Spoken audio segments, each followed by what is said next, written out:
I want to give a shout out to Betty and Dan Russ from Madisonville, Kentucky, who encouraged me recently by suggesting their friends on Facebook to listen to this podcast.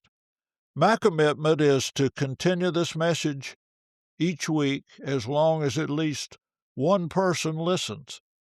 This is a way you can help keep it alive. Invite others to listen to each episode you find interesting. Here's the recent post from Betty Rust on Facebook. Just wanted to share, a friend of Dan Rust and me, Jerrie Barber, has a weekly podcast called Gleaning Mustard Seeds. Jerry shares his thoughts on several situations that are often encountered in churches and in today's society. Today's podcast, number 86, is titled Dealing with Difficult People. As I listened, I wondered if we're being Christ-like. Do we often hurt others with our words, actions, and sometimes lack of words and actions? Maybe instead of criticizing, show appreciation and encouragement. In podcast number 80, Jerry offers some thoughts about suicide. This is a topic I heard about when I was growing up. I heard a few family members often threaten to use a gun, phone cords, or a knife. It's hard. It's emotional. It's a very dark place to be, and in my opinion, people don't seek help before it's too late. If you're interested in listening to Jerry Barber's podcast, you can type in Gleaning Mustard Seeds in the search bar, and you'll see a place to view all of them. Thank you, Betty and Dan. You encourage me by telling me what I'm doing is helpful and told your friends how they might benefit by listening also. Welcome to Gleaning Mustard Seeds with Jerrie Barber. Mr. Barber is a preacher, a ventriloquist, a barefoot runner, and writes 2 blogs. When Jerrie communicates, he encourages people, try not to learn very much. Find a mustard seed. In the next few minutes, try not to learn very much. Look for something you can do to move a mountain, remove a stumbling block, or provide a stepping stone for yourself or someone else. And now, here's Jerrie with this week's mustard seed.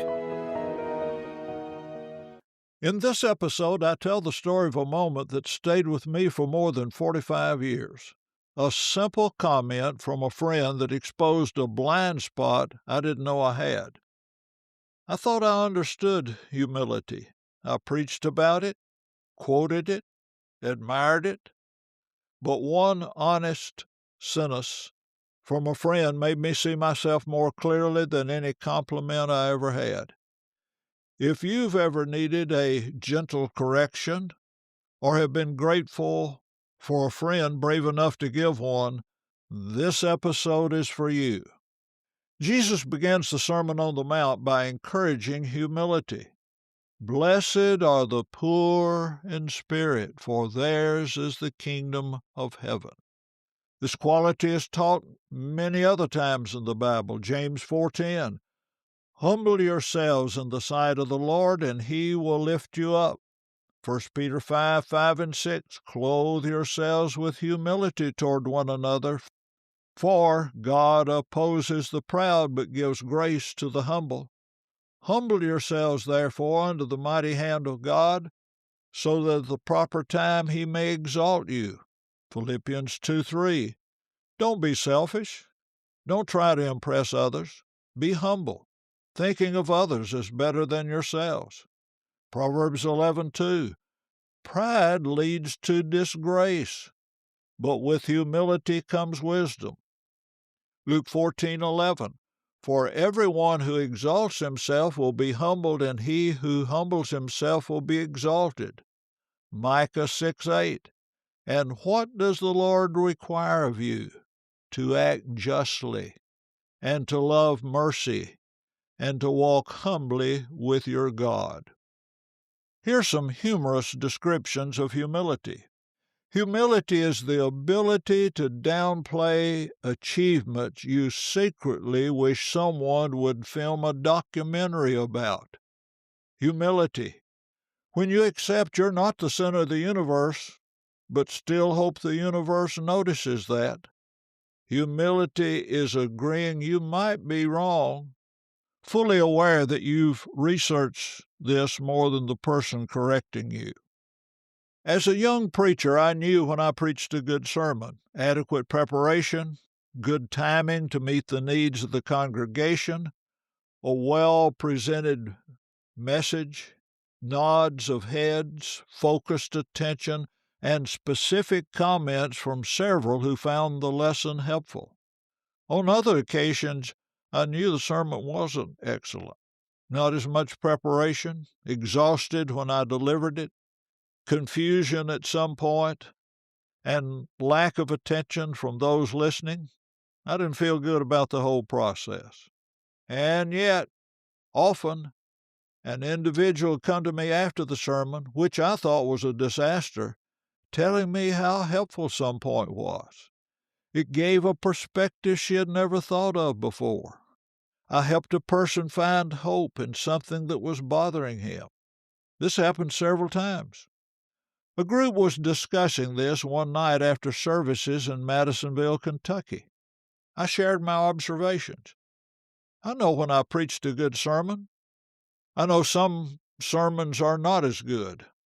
I'm disappointed in myself and the way the sermon turned out. Yet, after about every one of those I thought was bad, one or two people would tell me how helpful it was.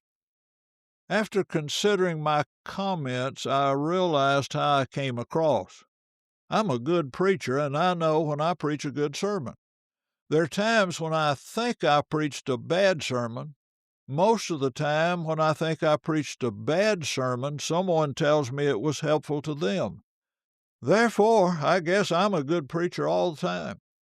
Other preachers told me they've had similar experiences. On the night when this group was talking, a friend, Jane Washington, said, "Jerry, did it ever occur to you that sometimes you're so bad we think if we didn't encourage you, you might just quit?" My reply, "No, I've never thought about it that way, but I promise you I'll think about it many times in the future." I've kept my promise to Jane. I needed the dose of humility. This exchange expresses the thought of Proverbs 27:17. As iron sharpens iron, so a man sharpens the countenance of his friend. I'm thankful for friends who help me knock off the rough edges and become sharper. A dose of reality and a different perspective is a good treatment for arrogance. Thank you, Jane Washington.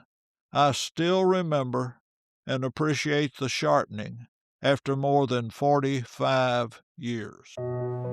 Thank you for listening to Gleaning Mustard Seeds with Jerrie Barber. If you found a mustard seed, send a text or email with the link to a friend.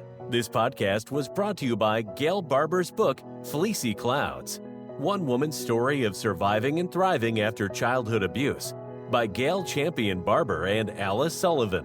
Gail writes in the introduction to her book, "I hope you find a blessing in this book that will add to your life and you can share with others. A difficult beginning didn't ruin the remainder of my life, and it doesn't need to ruin yours either." You can order your book from Amazon. There is a link in the show notes. Thank you for listening. Jerrie looks forward to next week as we continue to collect and plant mustard seeds.